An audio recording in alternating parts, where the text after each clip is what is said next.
हर हर महादेव। आप सभी सनातनियों का स्वागत है हमारे चैनल पर। आज हम शिव पुराण की पौराणिक कथा का वर्णन करने वाले हैं, जिसमें शिव पुराण के महत्व का पता चलता है।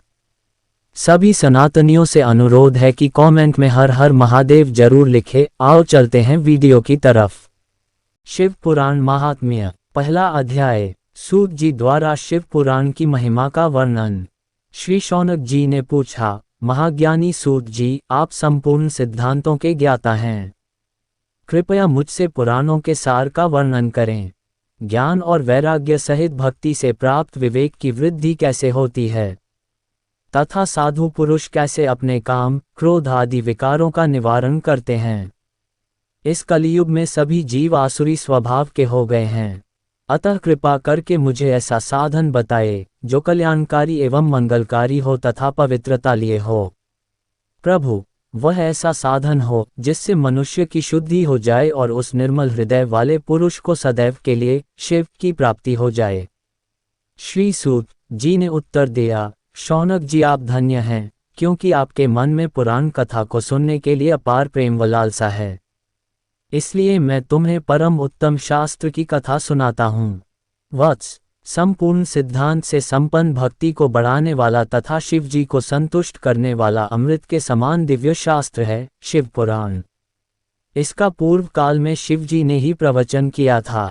गुरुदेव व्यास ने सनत कुमार मुनि का उपदेश पाकर आदरपूर्वक इस पुराण की रचना की है। ये पुराण कलियुग में मनुष्यों के हित का परम साधन है। शिव पुराण परम उत्तम शास्त्र है। इस पृथ्वीलोक में सभी मनुष्यों को भगवान शिव के विशाल स्वरूप को समझना चाहिए। इसे पढ़ना एवं सुनना सर्वसाधन है। यह मनोवांछित फलों को देने वाला है। इससे मनुष्य निष्पाप हो जाता है तथा इस लोक में सभी सुखों का उपभोग करके अंत में शिवलोक को प्राप्त करता है। शिव पुराण में 24,000 श्लोक हैं, जिसमें 7 संहिताएं हैं। शिव पुराण परब्रह्म परमात्मा के समान गति प्रदान करने वाला है। मनुष्य को पूरी भक्ति एवं संयम पूर्वक इसे सुनना चाहिए। जो मनुष्य प्रेम पूर्वक नित्य इसको बांझता है या इसका पाठ करता है, वह निसंदेह पुण्यात्मा है। भगवान शिव उस विद्वान पुरुष पर प्रसन्न होकर उसे अपना धाम प्रदान करते हैं। प्रतिदिन आदरपूर्वक शिव पुराण का पूजन करने वाले मनुष्य संसार में संपूर्ण भोगों को भोग कर भगवान शिव के पद को प्राप्त करते हैं। वे सदा सुखी रहते हैं। शिव पुराण में भगवान शिव का सर्वस्व है। इस लोक और परलोक में सुख की प्राप्ति के लिए आदरपूर्वक इसका सेवन करना चाहिए। ये निर्मल शिव पुराण धर्म, अर्थ, काम और मोक्ष रूप चारों पुरुषार्थों को देने वाला है। अतः सदा प्रेम पूर्वक इसे सुनना एवं पढ़ना चाहिए। दूसरा अध्याय। देवराज को शिवलोक की प्राप्ति, चंचुला का संसार से वैराग्य। श्री शौनक जी ने कहा, आप धन्य हैं। सूत जी, आप परमार्थ तत्व के ज्ञाता हैं। आपने हम पर कृपा करके हमें यह अद्भुत और दिव्य कथा सुनाई है। भूतल पर इस कथा के समान कल्याण का और कोई साधन नहीं है। आपकी कृपा से यह बात हमने समझ ली है। सूत जी, इस कथा के द्वारा कौन से पापी शुद्ध होते हैं, उन्हें कृपापूर्वक बताकर इस जगत को कृतार्थ कीजिए। सूत जी बोले, मुने, जो मनुष्य पाप, दुराचार तथा काम, क्रोध, मद, लोभ में निरंतर डूबे रहते हैं, वे भी शिव पुराण पढ़ने अथवा सुनने से शुद्ध हो जाते हैं तथा उनके पापों का पूर्णतया नाश हो जाता है। इस विषय में मैं तुम्हें एक कथा सुनाता हूँ। देवराज ब्राह्मण की कथा। बहुत पहले की बात है। केरातों के नगर में देवराज नाम का एक ब्राह्मण रहता था। वह ज्ञान में दुर्बल, गरीब, रस बेचने वाला तथा वैदिक धर्म से विमुख था। वह स्नान संध्या नहीं करता था तथा उसमें वैश्य वृत्ति बढ़ती ही जा रही थी।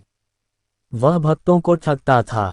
उसने अनेक मनुष्यों को मारकर उन सबका धन हड़प लिया था। उस पापी ने थोड़ा सा भी धन धर्म के काम में नहीं लगाया था। वह वेश्यागामी तथा आचार भ्रष्ट था। एक दिन वह घूमता हुआ दैवयोग से प्रतिष्ठानपुर झूसप्रयाग जा पहुंचा। वहां उसने एक शिवालय देखा, जहां बहुत से साधु महात्मा एकत्र हुए थे। देवराज वहीं ठहर गया। वहां रात में उसे ज्वर आ गया और उसे बड़ी पीड़ा होने लगी। वहीं पर एक ब्राह्मण देवता शिव पुराण की कथा सुना रहे थे। ज्वर में पड़ा देवराज भी ब्राह्मण के मुख से शिव कथा को निरंतर सुनता रहता था।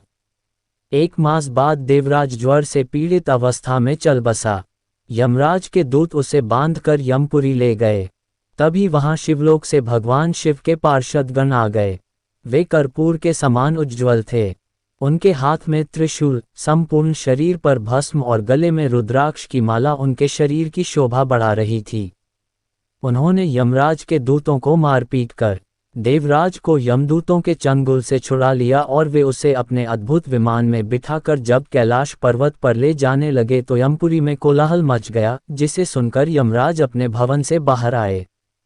साक्षात रुद्रों के समान प्रतीत होने वाले इन दूतों का धर्मराज ने विधिपूर्वक पूजन कर ज्ञान दृष्टि से सारा मामला जान लिया। उन्होंने भय के कारण भगवान शिव के दूतों से कोई बात नहीं पूछी।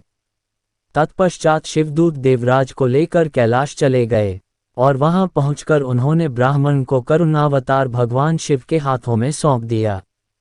शौनक जी ने कहा, महाभाग सूत जी, आप सर्वज्ञ हैं, आपके कृपा प्रसाद से मैं कृतार्थ हुआ। इस इतिहास को सुनकर मेरा मन आनंदित हो गया है। अतः भगवान शिव में प्रेम बढ़ाने वाली दूसरी कथा भी कहिए।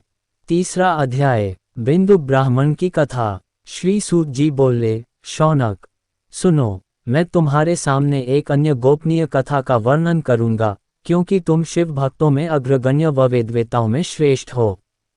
समुद्र के निकटवर्ती प्रदेश में वाशकल नामक गांव है, जहां वैदिक धर्म से विमुख महापापी मनुष्य रहते हैं।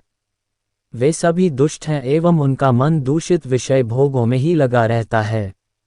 वे देवताओं एवं भाग्य पर विश्वास नहीं करते। वे सभी कुटिल वृत्ति वाले हैं, किसानी करते हैं और विभिन्न प्रकार के अस्त्र शस्त्र रखते हैं। वे व्यभिचारी हैं। वे इस बात से पूर्णतः अनजान हैं कि ज्ञान, वैराग्य तथा सद्धर्म ही मनुष्य के लिए परम पुरुषार्थ हैं। वे सभी पशुबुद्धि हैं। अन्य समुदाय के लोग भी उन्हीं की तरह बुरे विचार रखने वाले, धर्म से विमुख हैं। वे नित्य कुकर्म में लगे रहते हैं एवं सदा विषय भोगों में डूबे रहते हैं। वहां की स्त्रियां भी बुरे स्वभाव की, स्वेच्छाचारिणी, पाप में डूबी, कुटिल सोच वाली और व्यभिचारिणी हैं। वे सभी सद्व्यवहार तथा सदाचार से सर्वथा शून्य हैं। वहां सिर्फ दुष्टों का निवास है। वाशकल नामक गांव में बिंदुक नाम का एक ब्राह्मण रहता था। वह अधर्मी, दुरात्मा एवं महापापी था। उसकी स्त्री बहुत सुंदर थी। उसका नाम चंचुला था। वह सदा उत्तम धर्म का पालन करती थी, परंतु बिंदुक वेश्यागामी था। इस तरह कुकर्म करते हुए बहुत समय व्यतीत हो गया। उसकी स्त्री काम से पीड़ित होने पर भी स्वधर्म नाश के भय से क्लेश सहकर भी काफी समय तक धर्म भ्रष्ट नहीं हुई, परंतु आगे चलकर वह भी अपने दुराचारी पति के आचरण से प्रभावित होकर दुराचारिणी और अपने धर्म से विमुख हो गई। इस तरह दुराचार में डूबे हुए उन पति पत्नी का बहुत सा समय व्यर्थ बीत गया। वेश्यागामी, दूषित बुद्धि वाला वह दुष्ट ब्राह्मण बिंदुक समयानुसार मृत्यु को प्राप्त हो नरक में चला गया। बहुत दिनों तक नरक के दुखों को भोग कर वह मूढ़ बुद्धि पापी विंध्य पर्वत पर भयंकर पिशाच हुआ। इधर उस दुराचारी बिंदुक के मर जाने पर वह चंचुला नामक स्त्री बहुत समय तक पुत्रों के साथ अपने घर में रहती रही। पति की मृत्यु के बाद वह भी अपने धर्म से गिरकर पर पुरुषों का संग करने लगी थी। सतियां विपत्ति में भी अपने धर्म का पालन करना नहीं छोड़तीं। यही तो तप है। तप कठिन तो होता है, लेकिन इसका फल मीठा होता है। विषयी इस सत्य को नहीं जानता, इसीलिए वह विषयों के विषफल का स्वाद लेते हुए भोग करता है। एक दिन दैवयोग से किसी पुण्य पर्व के आने पर वह अपने भाई बंधुओं के साथ गोकर्ण क्षेत्र में गई। उसने तीर्थ के जल में स्नान किया एवं बंधुजनों के साथ यत्र तत्र घूमने लगी। घूमते घूमते वह एक देव मंदिर में गई। वहां उसने एक ब्राह्मण के मुख से भगवान शिव की परम पवित्र एवं मंगलकारी कथा सुनी। कथावाचक ब्राह्मण कह रहे थे कि जो स्त्रियां व्यभिचार करती हैं, वे मरने के बाद जब यमलोक जाती हैं, तब यमराज के दूत उन्हें तरह तरह से यंत्रणा देते हैं। वे उसके कामांगों को तप्त लौह दंडों से दागते हैं। तप्त लौह के पुरुष से उसका संसर्ग कराते हैं। ये सारे दंड इतनी वेदना देने वाले होते हैं कि जीव पुकार पुकार कर कहता है कि अब वह ऐसा नहीं करेगा। लेकिन यमदूत उसे छोड़ते नहीं। कर्मों का फल तो सभी को भोगना पड़ता है। देव, ऋषि, मनुष्य सभी इससे बंधे हुए हैं। ब्राह्मण के मुख से यह वैराग्य बढ़ाने वाली कथा सुनकर चंचुला भय से व्याकुल हो गई।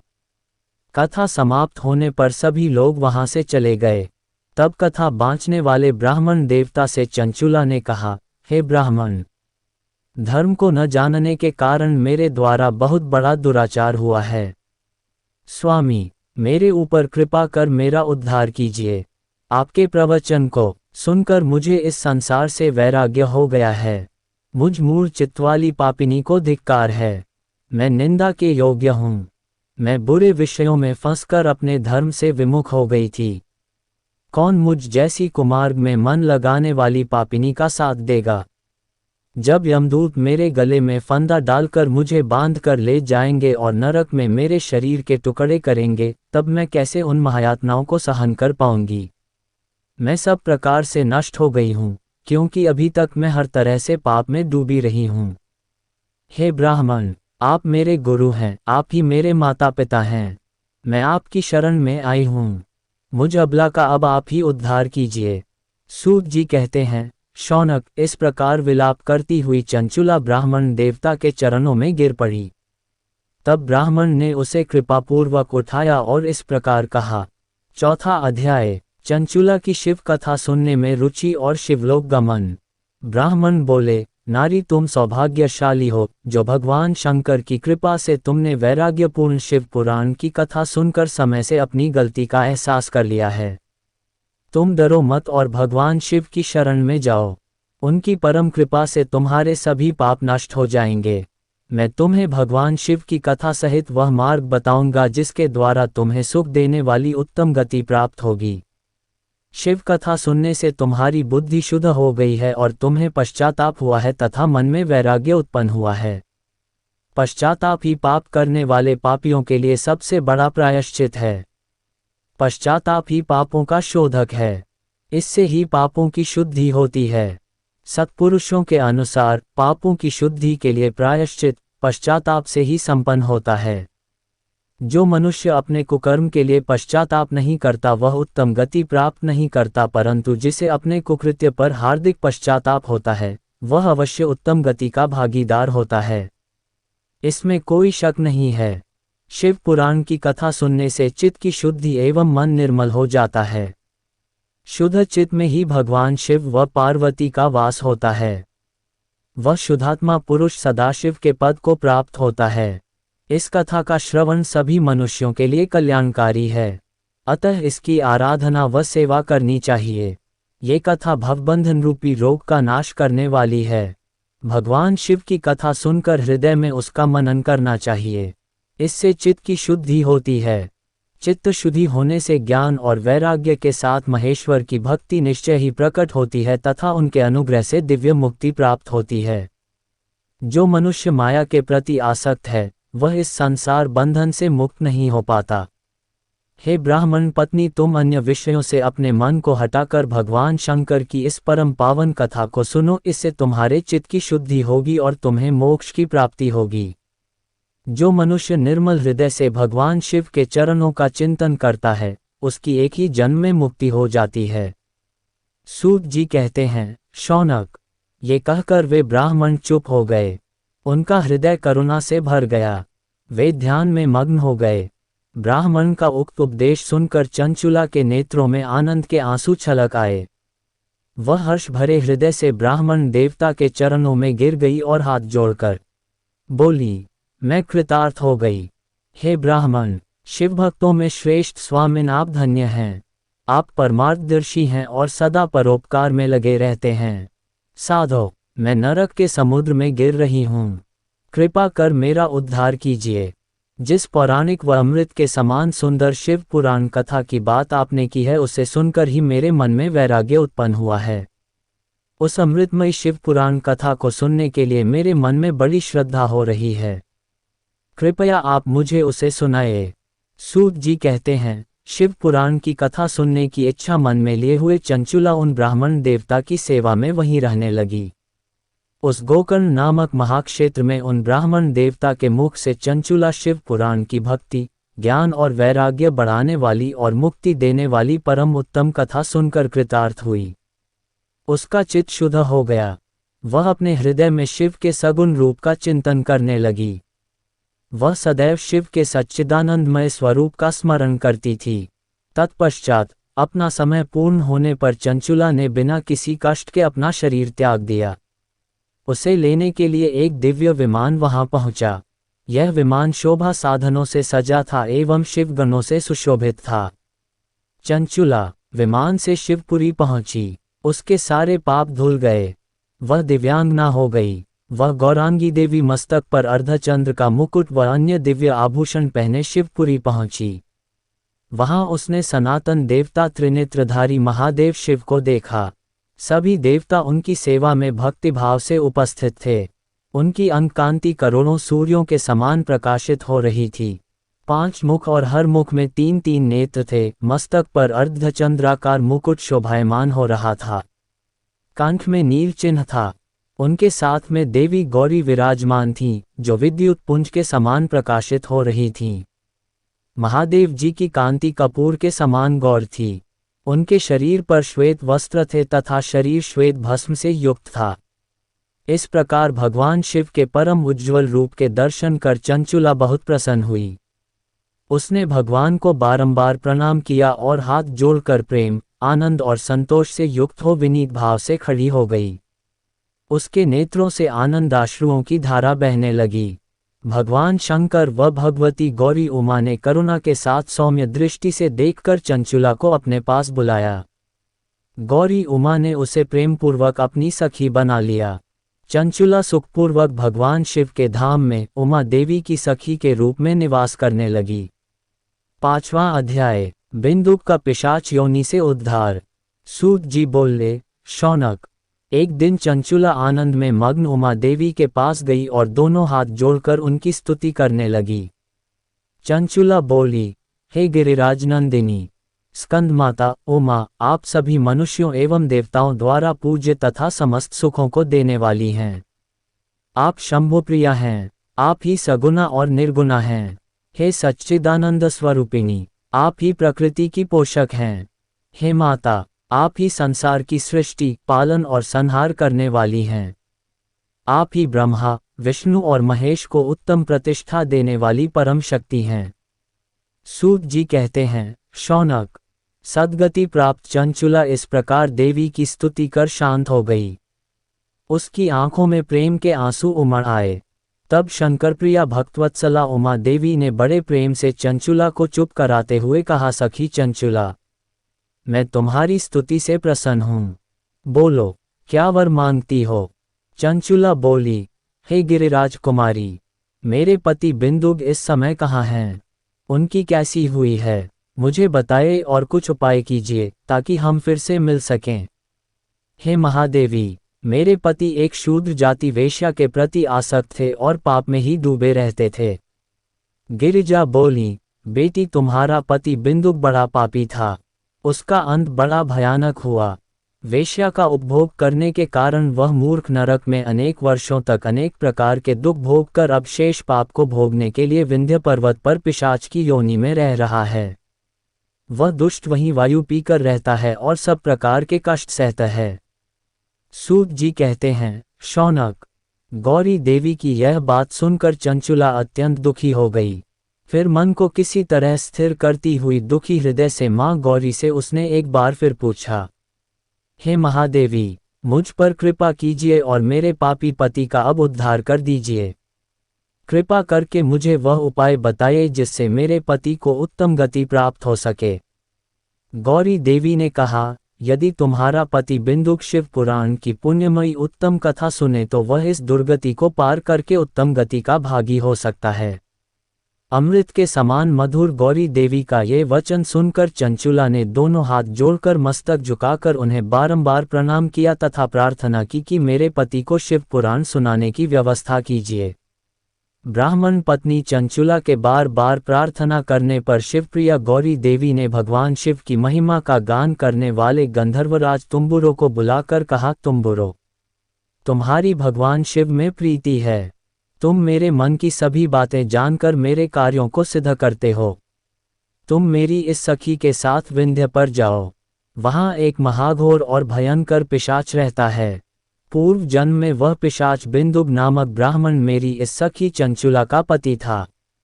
वह वेश्यागामी हो गया। उसने स्नान संध्या आदि नित्य कर्म छोड़कर अपवित्र रहने लगा। क्रोध के कारण उसकी बुद्धि भ्रष्ट हो गई। दुर्जनों से उसकी मित्रता तथा सज्जनों से द्वेष बढ़ गया था। वह अस्त्र शस्त्र से हिंसा करता, लोगों को सताता और उनके घरों में आग लगा देता था। चांडालों से दोस्ती करता, वह रोज वेश्या के पास जाता था। पत्नी को त्याग कर दुष्ट लोगों से दोस्ती कर उन्हीं के संपर्क में रहता था। वह मृत्यु तक दुराचार में फंसा रहा। मृत्यु के बाद उसे पापियों के भोग स्थान यमपुर ले जाया गया। वहां घोर नरकों को सहकर इस समय वह विंध्य पर्वत पर पिशाच बनकर रह रहा है और पापों का फल भोग रहा है। तुम उसके सामने परम पुण्यमयी पापों का नाश करने वाली शिव पुराण की दिव्य कथा का प्रवचन करो। इस कथा को सुनने से उसका हृदय सभी पापों से मुक्त होकर शुद्ध हो जाएगा और वह प्रेत योनि से मुक्त हो जाएगा। दुर्गति मुक्त होने पर उस बिंदुक नामक पिशाच को विमान पर बिठाकर तुम भगवान शिव के पास ले आना। सूत जी कहते हैं, शौनक, माँ उमा का आदेश पाकर गंधर्वराज तुम्बुरो प्रसन्नतापूर्वक अपने भाग्य की सराहना करते हुए चंचुला को साथ लेकर विमान से पिशाच के निवास स्थान विंध्य पर्वत गया। वहां पहुंचकर उसने उस विकराल आकृति वाले पिशाच को देखा। उसका शरीर विशाल था, उसकी ठोड़ी बड़ी थी। वह कभी हंसता, कभी रोता और कभी उछलता था। महाबली तुम्बुरो ने बिंदुक नामक पिशाच को पाशों से बांध लिया। उसके पश्चात तुम्बुरो ने शिव पुराण की कथा बांचने के लिए स्थान तलाश कर मंडप की रचना की। शीघ्र ही इस बात का पता लोगों को चल गया कि एक पिशाच के उद्धार हेतु देवी पार्वती की आज्ञा से तुम्बुरो शिव पुराण की अमृत कथा सुनाने विंध्य पर्वत पर आया है। उस कथा को सुनने के लोभ से बहुत से देवर्षि वहां पहुंच गए। सभी को आदरपूर्वक स्थान दिया गया। पिशाच बिंदुक को पाशों में बांधकर आसन पर बिठाया गया और तब तुम्बुरो ने परम उत्तम शिव पुराण की अमृत कथा का गान शुरू किया। उसने पहली विद्येश्वर संहिता से लेकर 7वीं वायु संहिता तक शिव पुराण की कथा का स्पष्ट वर्णन किया। 7 संहिताओं सहित शिव पुराण को सुनकर सभी श्रोता कृतार्थ हो गए। परम पुण्यमय शिव पुराण को सुनकर पिशाच सभी पापों से मुक्त हो गया और उसने पिशाच शरीर का त्याग कर दिया। शीघ्र ही उसका रूप दिव्य हो गया। उसका शरीर गौर वर्ण का हो गया। शरीर पर श्वेत वस्त्र एवं पुरुषों के आभूषण आ गए।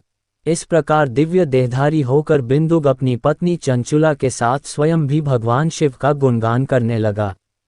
उसे इस दिव्य रूप में देखकर सभी को बहुत आश्चर्य हुआ। उसका मन परम आनंद से परिपूर्ण हो गया। सभी भगवान महेश्वर के अद्भुत चरित्र को सुनकर कृतार्थ हो उनका यशोगान करते हुए अपने अपने धाम को चले गए। बिंदुक अपनी पत्नी चंचुला के साथ विमान में बैठकर शिवपुरी की ओर चल दिया।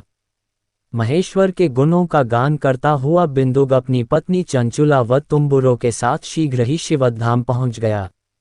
भगवान शिव व देवी पार्वती ने उसे अपना पार्षद बना लिया। दोनों पति पत्नी सुखपूर्वक भगवान महेश्वर एवं देवी गौरी के श्रीचरणों में अविचल निवास पाकर धन्य हो गए। 6ठा अध्याय, शिव पुराण के श्रवण की विधि। शौनक जी कहते हैं, महाप्राज्ञ सूत जी, आप धन्य एवं शिव भक्तों में श्रेष्ठ हैं। हम पर कृपा कर हमें कल्याणमय शिव पुराण के श्रवण की विधि बताए, जिससे सभी श्रोताओं को संपूर्ण उत्तम फल की प्राप्ति हो। सूत जी ने कहा, मुने शौनक, तुम्हें संपूर्ण फल की प्राप्ति के लिए मैं शिव पुराण की विधि सविस्तार बताता हूँ। सर्वप्रथम किसी ज्योतिषी को बुलाकर दान से संतुष्ट कर उससे कथा का शुभ मुहूर्त निकलवाना चाहिए और उसकी सूचना का संदेश सभी लोगों तक पहुंचाना चाहिए कि हमारे यहाँ शिव पुराण की कथा होने वाली है। अपने कल्याण की इच्छा रखने वालों को इसे सुनने अवश्य पधारना चाहिए। देश देश में जो भी भगवान शिव के भक्त हों तथा शिव कथा के कीर्तन और श्रवण के उत्सुक हों, उन सभी को आदरपूर्वक बुलाना चाहिए और उनका आदर सत्कार करना चाहिए। शिव पुराण सुनने के लिए मंदिर, तीर्थ, वन प्रांत अथवा घर में ही उत्तम स्थान का निर्माण करना चाहिए। केले के खंभों से सुशोभित कथा मंडप तैयार कराएं। उसे सब और फल पुष्प सुंदर चंदोवे से अलंकृत करना चाहिए। चारों कोनों पर ध्वज लगाकर उसे विभिन्न सामग्री से सुशोभित करें। भगवान शंकर के लिए भक्तिपूर्वक दिव्य आसन का निर्माण करना चाहिए तथा कथावाचक के लिए भी दिव्य आसन का निर्माण करना चाहिए। नियम पूर्वक कथा सुनने वालों के लिए भी सुयोग्य आसन की व्यवस्था करें तथा अन्य लोगों के बैठने की भी व्यवस्था करें। कथा बाँचने वाले विद्वान के प्रति कभी बुरी भावना न रखें। संसार में जन्म तथा गुणों के कारण बहुत से गुरु होते हैं, परंतु उन सब में पुराणों का ज्ञाता ही परम गुरु माना जाता है। पुराण वेता पवित्र, शांत, साधु, ईर्ष्या पर विजय प्राप्त करने वाला और दयालु होना चाहिए। ऐसे गुणी मनुष्य को इस पुण्यमयी कथा को बाँचना चाहिए। सूर्योदय से 3:30 पहर तक इसे बाँचने का उपयुक्त समय है।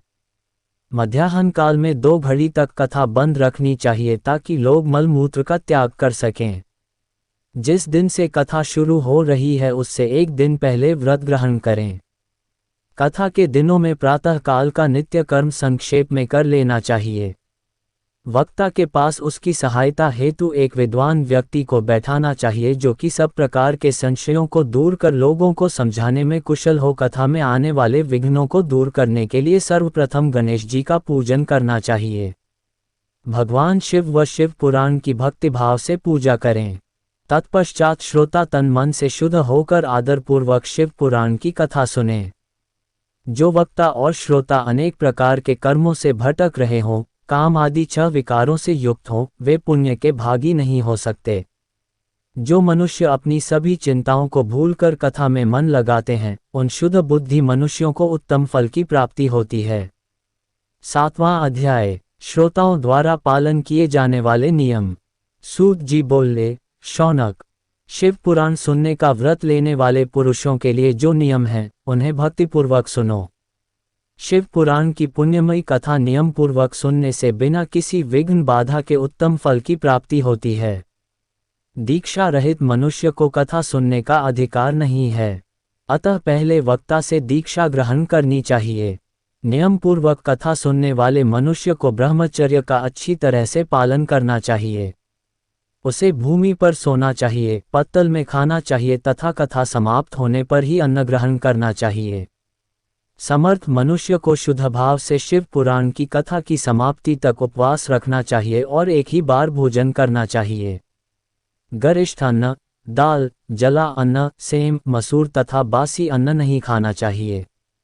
जिसने कथा का व्रत ले रखा हो, उसे प्याज, लहसुन, हींग, गाजर, मादक वस्तु तथा आमिष कही जाने वाली वस्तुओं को त्याग देना चाहिए। ऐसा मनुष्य प्रतिदिन सत्य, शौच, दया, मौन, सरलता, विनय तथा हार्दिक उदारता आदि सद्गुणों को अपनाए तथा साधु संतों की निंदा का त्याग कर नियम पूर्वक कथा सुने। सकौम मनुष्य इस कथा के प्रभाव से अपनी अभीष्ट कामना प्राप्त करता है और निष्काम मोक्ष प्राप्त करता है। सभी स्त्री पुरुषों को विधि विधान से शिव पुराण की उत्तम कथा को सुनना चाहिए। महर्षि, शिव पुराण की समाप्ति पर श्रोताओं को भक्तिपूर्वक भगवान शिव की पूजा की तरह पुराण पुस्तक की पूजा भी करनी चाहिए तथा इसके पश्चात विधिपूर्वक वक्ता का भी पूजन करना चाहिए। पुस्तक को रखने के लिए नया और सुंदर बस्ता बनाएं। पुस्तक व वक्ता की पूजा के उपरांत वक्ता की सहायता हेतु बुलाए गए पंडित का भी सत्कार करना चाहिए। कथा में पधारे अन्य ब्राह्मणों को भी अन्न धन का दान दें। गीत, वाद्य और नृत्य से उत्सव को महान बनाएं। विरक्त मनुष्य को कथा समाप्ति पर गीता का पाठ करना चाहिए तथा गृहस्थ को श्रवण कर्म की शांति हेतु होम करना चाहिए। होम रुद्र संहिता के श्लोकों द्वारा अथवा गायत्री मंत्र के द्वारा करें। यदि हवन करने में असमर्थ हों तो भक्तिपूर्वक शिव सहस्रनाम का पाठ करें। कथा श्रवण संबंधी व्रत की पूर्णता के लिए शहद से बनी खीर का भोजन 11 ब्राह्मणों को कराकर उन्हें दक्षिणा दें। समृद्ध मनुष्य 3 तोले सोने का एक सुंदर सिंहासन बनाए और उसके ऊपर लिखी अथवा लिखाई हुई शिव पुराण की लिखी पोथी विधिपूर्वक स्थापित करें तथा पूजा करके दक्षिणा चढ़ाएं। फिर आचार्य का वस्त्र, आभूषण एवं गंध से पूजन करके दक्षिणा सहित वह पुस्तक उन्हें भेंट कर दें।